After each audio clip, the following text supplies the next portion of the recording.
Today I'm going to talk about something a little different. I'm going to talk about how a mechanism in a sport may apply to tabletop games.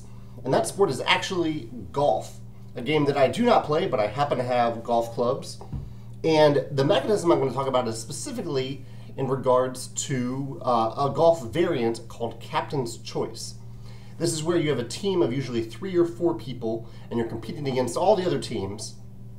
There's one captain per team, and every player on the team tees off from the same place. So everybody hits the ball from the exact same place, and the captain chooses which of those balls, where they landed, choose the spot of the landing as the new spot from where that team will hit the next ball. So all 4 players on the team will hit the ball in very different places. The captain will choose one of them. And then they'll do that again. All 4 players will hit the ball from that same spot, and the captain will choose another one, and so on until someone hits the ball in the hole. Now, I think this is a really interesting team or cooperative mechanism for a couple of reasons.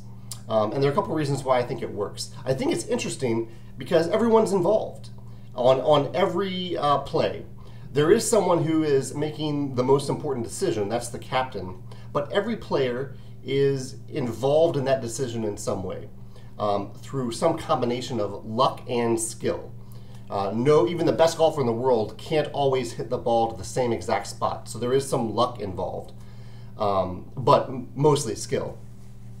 And I think it's that combination of luck and skill that could translate well to using this mechanism in a team or cooperative game.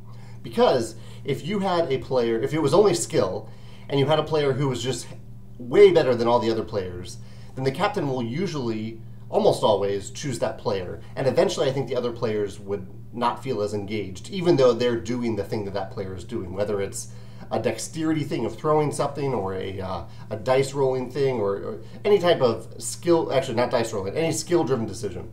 On the other hand, if it's purely luck, if like all 4 players are just rolling the die, then they're not really, like, you might as well have one player rolling all 4 dice. It doesn't matter that each player is doing a separate thing. So I think some combination of luck and skill makes this work. The other thing that I think makes this so interesting in golf, and as compared to tabletop games, is that in golf there's not always a best landing spot for the ball. Usually it's better if it's on the green, but there might be 2 balls on the green in different places, or all the balls might veer off into the woods, and they might be in different places in the woods.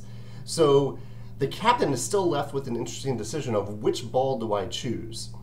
And I think this translates well to a tabletop game as well. If there isn't always a clear best whatever it is in the game, like if it's just the highest number is always the best, then that's not as interesting. But if you have different locations that matter, different factors that matter for the captain's decision, I think that enhances the decision as well. But most importantly, like I said before, I think it's just interesting that all players get to feel involved as they move forward in the game, even though they're part of a bigger team or a cooperative team that's competing against the game. I would honestly be surprised if a game doesn't already do this, and I'd love to hear in the comments if a game does.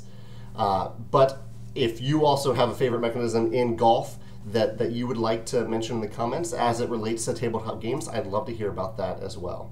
Thanks.